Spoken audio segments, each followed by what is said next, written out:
Hello dear students, आज हम करने जा रहे हैं एडजेक्टिव्स। और ये एडजेक्टिव्स जो हैं ये तारीफ़ें हैं, राइट। एडजेक्टिव्स जो हैं वो नाउन और प्रोनाउन की विशेषता बताते हैं, ठीक है, ये हम पहले से ही जानते हैं। अब एडजेक्टिव्स की जब मैं बात करूँगी तो एडजेक्टिव्स एग्ज़ाम में मल्टीपल तरीके से पूछे जाते हैं, कभी कभी ट्रांसफॉर्मेशंस में भी पूछे जाते हैं और कभी कभी एमसीक्यूज़ में तो पूछे ही जाते हैं, राइट। तो यहाँ पे सीधा राजस्थान जुडिशरी से क्वेश्चन, डीजीएस से क्वेश्चन, सीधे सीधे क्वेश्चंस इसमें से आते हैं।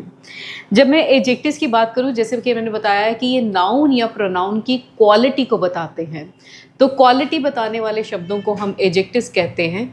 इसमें सबसे पहले आती है बात किसकी? डिटर्मिनर्स की, जो ये डिटर्मिन करता है कि आपका नाउन जो है वो काउंटेबल है, अनकाउंटेबल है, वो कितना है, उसकी क्वांटिटी कितनी है, राइट। फिर उसके बाद आता है chapter articles, which is very important chapter. Articles कहने को तो ए एन और द ही हैं आर्टिकल्स, लेकिन ये इतने अगर मैं कहूँ कि कॉम्प्लेक्स हैं इसके रूल्स कि अगर आप इसे सही से नहीं समझेंगे तो ये आर्टिकल्स लगने ना लगने की वजह से आपका सेंटेंस जो है वो कंप्लीट नहीं हो पाता। कई बार आर्टिकल का ओवर यूसेज कर देता है कैंडिडेट, और कई बार क्या होता है कि उसके अंडर यूटिलाइजेशन की वजह से सेंटेंस जो है वो अपना मीनिंग ही खो देता है। जब हम आर्टिकल्स पे आएंगे तो मैं ऐसे एग्जांपल्स आपको बताऊंगी। फिलहाल हम करने जा रहे हैं डिटर्मिनर्स, उसके बाद आर्टिकल्स, फिर डिग्रीज आती हैं। डिग्रीज आपके पास पॉजिटिव डिग्री है, कंपैरेटिव डिग्री है और सुपरलेटिव डिग्री है। फॉर एग्जांपल हम बात करते हैं किसकी? Tall, taller and tallest. These all are the degrees of adjectives, जो positive degree, comparative degree and superlative degree है। तो आज हम पहले चैप्टर जो कि डिटर्मिनर्स हैं उसकी बात करेंगे। तो डिटर्मिनर्स में आज शुरुआत करते हैं। डिटर्मिनर्स, जैसे कि मैंने आपको बताया है कि ये आपके नाउन के साथ इसलिए लगते हैं ताकि वो नाउन के बारे में ये बता सकें कि वो नाउन कितने हैं, उनकी क्वांटिटी कितनी है। आइए समझते हैं। सबसे पहले आपका सम, ये जो सम वर्ड है, कई बार मैंने देखा है कुछ कैंडिडेट्स ऐसे लिखते हुए इसका यूसेज बहुत गलत करते हैं, तो बड़े ध्यान से आज इस चैप्टर को समझिए। जो सम है वो आपका काउंटेबल और अनकाउंटेबल दोनों नाउन के साथ यूज़ होता है। जब भी आप सम के साथ एक काउंटेबल नाउन लिखेंगे तो ये हमेशा प्लूरल काउंटेबल नाउन ही रहेगा। Always it must be plural countable noun. Some man नहीं, सम मैन। सम टॉपिक नहीं, some topics, right. And there is some water जो कि अनकाउंटेबल है, सम ऑफ द स्टूडेंट्स जो कि काउंटेबल है। वाटर, सॉरी, अनकाउंटेबल लिखना था मैंने। वाटर जो है वो अनकाउंटेबल है आपका, सम वाटर ये भी सही है, सम स्टूडेंट्स ये भी सही है। इनका यूसेज आप हमेशा पॉजिटिव सेंटेंसेस में करेंगे। Positive sentence, for example, I have some money to buy food with. I have some money, मैं इसी को अगर नेगेटिव कर दूं तो मैं ये नहीं कह सकती I don't have some money, ये कहना गलत होगा। नेगेटिव सेंटेंस कभी भी सम से नहीं कहा जाएगा। नेक्स्ट देखिए, they have manage some time to help us. It's again एक अफर्मेशन है, पॉजिटिव सेंटेंस है। They have manage some time, उन्होंने थोड़ा सा टाइम हमारे लिए मैनेज किया है। आपको याद होगा, मैंने आपको पहले भी बताया था कि सम जो है वो इक्विवेलेंट होता है किसके? अ लिटिल के और अ फ्यू के। अगर आपको याद हो, जो लिटिल, अ लिटिल और द लिटिल होता है वो अनकाउंटेबल चीज़ों के साथ, फ्यू, अ फ्यू और द फ्यू जो होता है वो अनकाउंटेबल चीज़ों के साथ। अब जब मैं बात कर रही हूँ आई हैव सम मनी, मैं कह सकती हूँ आई हैव अ लिटिल मनी। जब मैं कह रही हूँ आई हैव सम कॉइन्स तो मैं कह सकती हूँ आई हैव अ फ्यू कॉइन्स। तो ये छोटी छोटी बातें हैं ग्रामर की जो याद रखनी चाहिए आपको। नेक्स्ट आता है आपके पास, सम को आप यूज़ कर सकते हैं क्वेश्चंस पूछने के लिए, लेकिन उस क्वेश्चन में क्या होनी चाहिए? रिक्वेस्ट होनी चाहिए, ऑफर होनी चाहिए, या वो क्वेश्चन ही अपने आप में एक नेगेटिव क्वेश्चन होना चाहिए। किस तरह के क्वेश्चंस हैं देखिए ज़रा। पहले जो रिक्वेस्ट करते हैं, would you give me some water, आप रिक्वेस्ट कर रहे हैं तो आप सम लगा सकते हैं, would you give me some water. अब ऑफर शो कर रहे हैं तब भी आप सम का यूसेज कर सकते हैं। For example, will you have some milk, आप कुछ मिल्क लेंगे, will you have some milk, offer कर रहे हैं अपने आप से। फिर क्वेश्चन ही अगर नेगेटिव हो for example, can't you spare some time for me, क्या नहीं निकाल सकते मेरे लिए कुछ समय, ठीक है। Can't you spare some time for me, negatively asked question है ये, तो उसमें सम का यूसेज हम कर सकते हैं। छोटी सी रिवीजन, सम आप यूज़ करते हैं काउंटेबल अनकाउंटेबल दोनों के साथ। सम का जब आप यूज़ करते हैं तो सम इक्वलेंट होता है अ लिटिल के और अ फ्यू के, राइट। और जब आप सम यूज़ करते हो तो सिर्फ ओनली पॉजिटिव सेंटेंसेस में इसका यूसेज कीजिए, नेगेटिव में नहीं।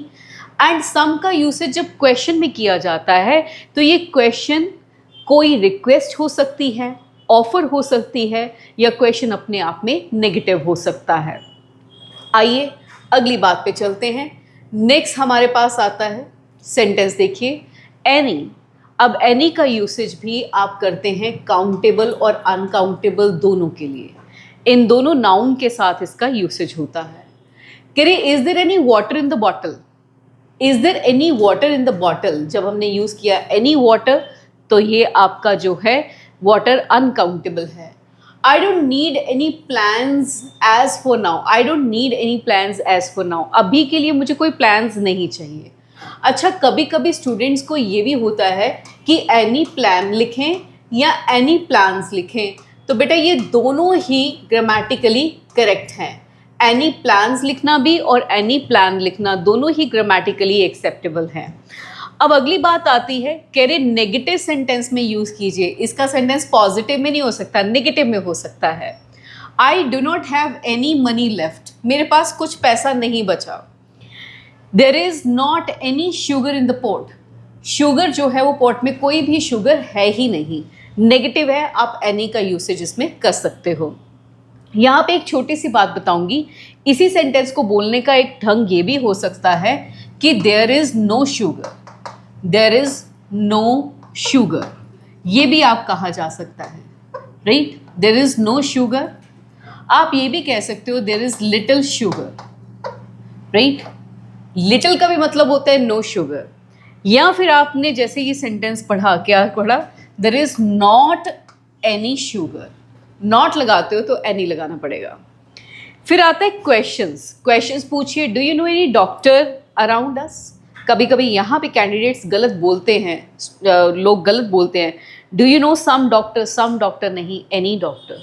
Do you know any doctor around here. Are there any girls in your class, is there any girl in your class, ये भी एक्सेप्टेबल है। Do you have any idea, right. चलिए अगली बात पे चलते हैं। एनी का यूसेज आप कर सकते हैं किसके साथ, हार्डली, स्कार्सली, बेयरली के साथ। ये नेगेटिव वर्ड्स हैं, हार्डली, स्कार्सली, बेयरली, ये नेगेटिव वर्ड्स हैं, इनके साथ एनी का यूसेज हम कर सकते हैं। I have hardly any money, there are scarcely any plants in the field. यहाँ पे एक बड़ी इंपॉर्टेंट बात आपको बता रही हूँ, बड़े ध्यान से समझना। सेंटेंस है, I hardly know someone here,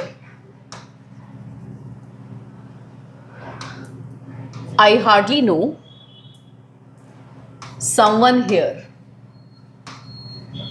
अब इस सेंटेंस में दिक्कत क्या है, दिक्कत ये है कि सेंटेंस में आपको दे रखा है हार्डली के साथ someone, जो कि बिल्कुल गलत है। हार्डली के साथ आपको लगाना चाहिए anyone, राइट। अब कई बार सेंटेंस कुछ हिस्से से भी आता है, कह रहे दे बेयरली नो नथिंग। अब ये बेयरली, हार्डली, स्केयर्सली, ये सारे नेगेटिव वर्ड्स हैं। नेगेटिव वर्ड्स के साथ और नेगेटिव वर्ड लिखना भी गलत है। सम, समवन, समबडी, समथिंग लिखना तो गलत है ही, लेकिन इसके साथ no, no one, nobody, nothing लिखना भी गलत है। रादर आपको यहाँ पे क्या लिखना चाहिए, यहाँ पे आपको लिखना चाहिए anyone, right. I hardly, they hardly no anyone, sorry, they hardly know anything, they hardly know anything होना चाहिए। चलिए अब यहाँ पे देखिए, कह रहे इफ के साथ आप एनी लिख सकते हैं, इफ के साथ आप सम नहीं लिख सकते। इफ के साथ लिखा हुआ सम गलत है, एनी लिखा हुआ सही है। सेंटेंस पढ़ें, क्या लिखा है? If there is any danger blow the whistle. If you want anything you have to pay for it. If you want anything, if you want something नहीं, इफ यू वांट एनीथिंग। तो कभी भी if के साथ अगर आपने लिखना हो तो अवॉइड कीजिए सम। इफ के साथ सम, समवन, समबडी, समथिंग, सम नहीं लिखिए। इफ के साथ लिखिए एनी, एनीवन, एनीबडी, एनीथिंग। चलिए ट्राई कीजिए इन सेंटेंसेस को वीडियो को पॉज करके, फिर मैं इसके आंसर्स आपको बता रही हूँ। आप वीडियो को पॉज करके ट्राई कीजिए।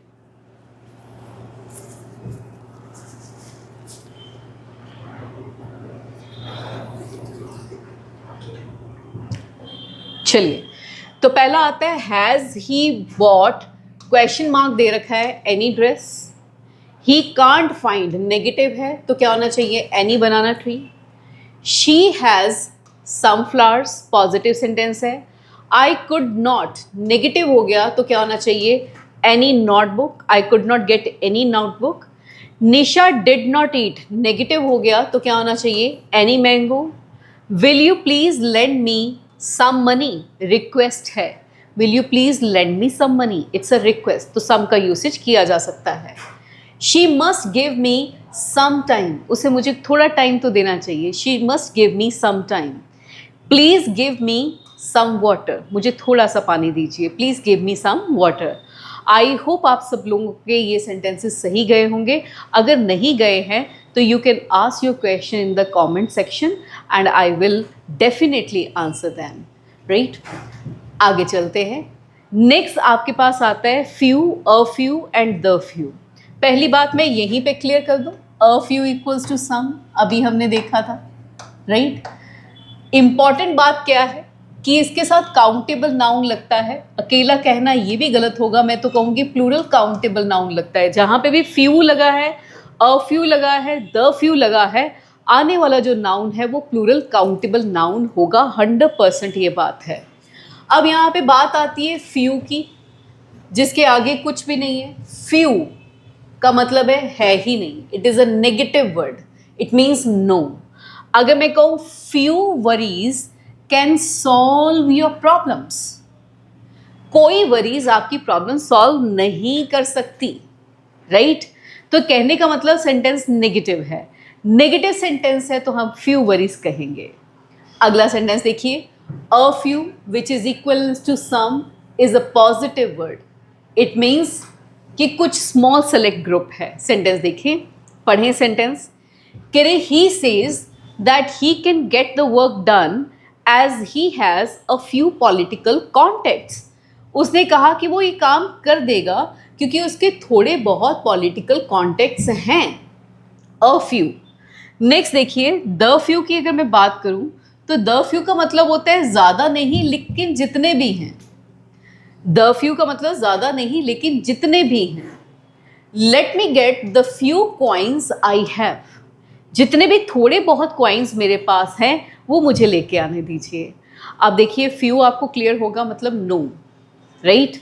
आई have few enemies, that means I have no enemies. I have a few friends, that means I have some friends, थोड़े से फ्रेंड्स हैं। I have some friends, I have a few friends. और अगर मैं आपको बात कहूँ, I trust the few friends I have, जितने भी मेरे फ्रेंड्स हैं मैं उन पर ट्रस्ट करती हूँ, जितने भी हैं। आई trust the few friends I have. अगली बात इसी तरह से लिखी जाएगी, किससे? Little, a little and the little से। सबसे पहले तो लिटिल, अ लिटिल और द लिटिल किसके साथ लिखा जाएगा? ये एक काउंटेबल, अनकाउंटेबल नाउन के साथ लिखा जाएगा 100%। लिटिल एक नेगेटिव वर्ड है, इसका मतलब है नो, है ही नहीं, ठीक है। अ लिटिल एक पॉजिटिव वर्ड है जिसका मतलब क्या अगेन निकलता है? सम, थोड़ा सा। एंड द लिटिल जितना भी है, द लिटिल मतलब जितना भी है। आइए जरा देखें, much was said, little was done. कहा बहुत कुछ गया, किया कुछ नहीं गया। कहा बहुत कुछ गया, किया कुछ नहीं गया। तो यहाँ पे much was said, little was done, that means कुछ नहीं हुआ। अ लिटिल एक पॉजिटिव वर्ड है, means some.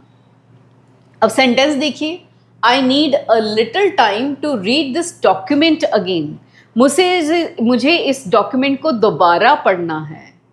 I need a little time, मुझे थोड़ा सा टाइम चाहिए इस डॉक्यूमेंट को दोबारा पढ़ने के लिए, राइट। अ लिटिल टाइम, थोड़ा सा टाइम चाहिए। फिर द लिटिल, जैसे कि मैंने बताया था, इट डिनोट्स कि जितना भी है, राइट, थोड़ा है लेकिन जितना भी है। Can you give me the little water left in the bottle, क्या जो थोड़ा सा पानी वाटर बॉटल में पड़ा है मुझे दे दोगे, ठीक है, जो भी थोड़ा सा पड़ा है, तो उसके लिए हम द लिटिल का इस्तेमाल करेंगे। आइए इन सेंटेंसेस को आप खुद से करने की कोशिश कीजिए, वीडियो पॉज करिए, फिर मेरे आंसर सुनिएगा।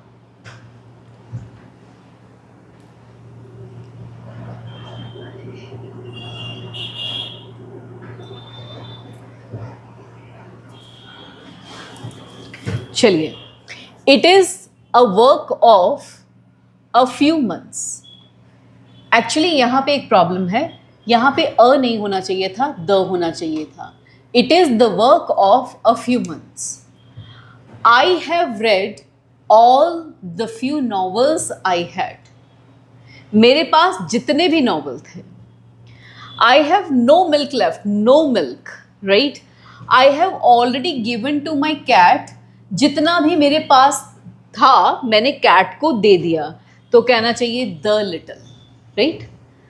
नेक्स्ट है, there is blank hope of his recovery, he is serious, he is very serious, वो बहुत सीरियस है, तो रिकवरी की होप नहीं है, तो हमें कैसे कहना चाहिए, लिटिल से, राइट, क्योंकि अगला सेंटेंस उसे जस्टिफाई कर रहा है। There is no hope of his recovery, he is very serious, little का मतलब नो ही होता है। नेक्स्ट आता है थोड़े दिनों का rest, a few days rest, a few days rest is necessary for the patient.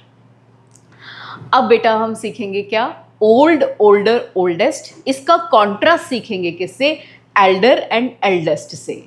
पहली बात तो ये कि ओल्ड, ओल्डर, ओल्डेस्ट जो है वो आप लगा सकते हैं पर्सन्स के लिए, नॉन लिविंग थिंग्स के लिए, एनिमल्स के लिए लगा सकते हैं। आइए वन बाय वन सेंटेंस पढ़ते हैं। An old man was selling his car, Raman is older than Geeta, David is the oldest member of the club. अब ओल्ड, ओल्डर, ओल्डेस्ट आप लिविंग थिंग्स के साथ, नॉन लिविंग थिंग्स के साथ भी लगा सकते हैं। I have an old car, my car is older than my scooter, this is the oldest building of the town. तो ये पर्सन्स के लिए भी लग गया, नॉन लिविंग थिंग्स के लिए भी लग गया। अब बात करते हैं ये एनिमल्स के साथ भी लग सकता है। I have an old dog, the cat is older than that, this cat is older than that, this lion is the oldest member of the zoo, सबसे बूढ़ा, ओल्डेस्ट मेंबर ऑफ द जू। ये यहाँ पे एनिमल ऑफ द जू है, sorry. यहाँ पे एक चीज़ और बड़ी इंपॉर्टेंट है, जैसे हम कह देते हैं ओल्डेस्ट, राइट, तो ये ओल्डेस्ट जब पर्सन्स के साथ लगाया जाए बड़े ध्यान से लगाया जाए। Oldest member of the club, oldest member of the parliament, oldest member of the committee, सब चलता है, लेकिन oldest man of the house नहीं, eldest man of the house, eldest member of the family कहा जाएगा, oldest member of the family नहीं होता। इस बात को ध्यान में रखना है। अगली बात आती है, इसका कंट्रास्ट हम करने जा रहे हैं किसके साथ, एल्डर और एल्डेस्ट के साथ। एक बार फिर से समझें, ओल्ड, ओल्डर, ओल्डेस्ट पर्सन्स के लिए लगाइए, नॉन लिविंग थिंग्स के लिए लगाइए, एनिमल्स के लिए लगाइए, लेकिन एल्डर एंड एल्डेस्ट रिश्तों के लिए लगाइए, रिश्तों के लिए। कहने का मतलब इसे आप सेम फैमिली में सन, डॉटर्स, ब्रदर एंड सिस्टर के लिए लगा सकते हैं। My elder daughter is a lecturer, Elder daughter.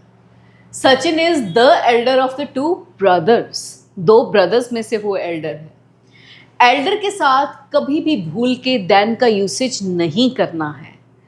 Elder के साथ हमेशा हम टू का यूसेज करेंगे, ऑलवेज। एंड अगर वर्ड एंड होते हैं IOR से, तब भी टू का यूसेज किया जाता है, देन का नहीं।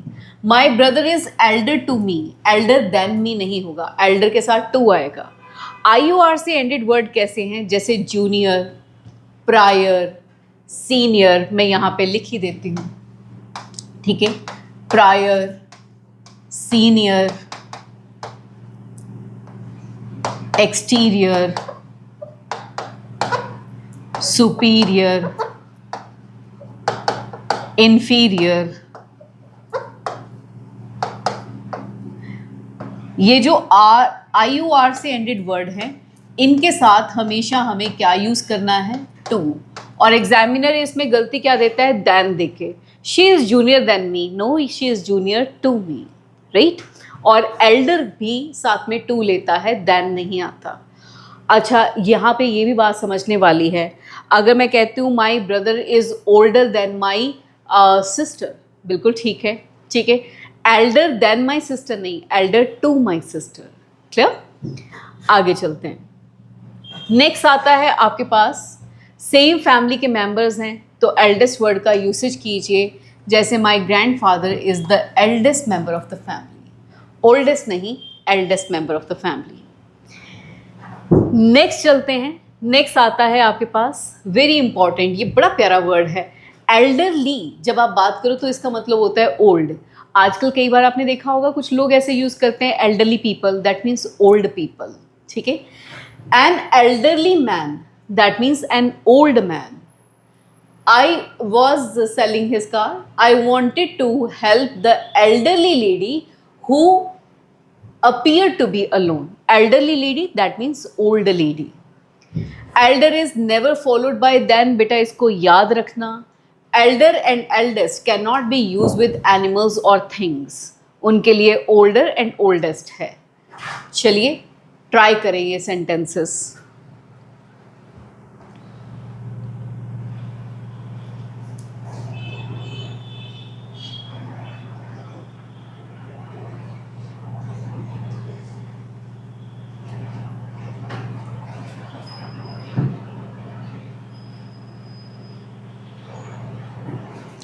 सो यहाँ पे पहली बात करते हैं तो हमारे पास बात क्या आती है, Ram is older than I, कोई रिलेशनशिप नहीं पता चल रहा है यहाँ पे।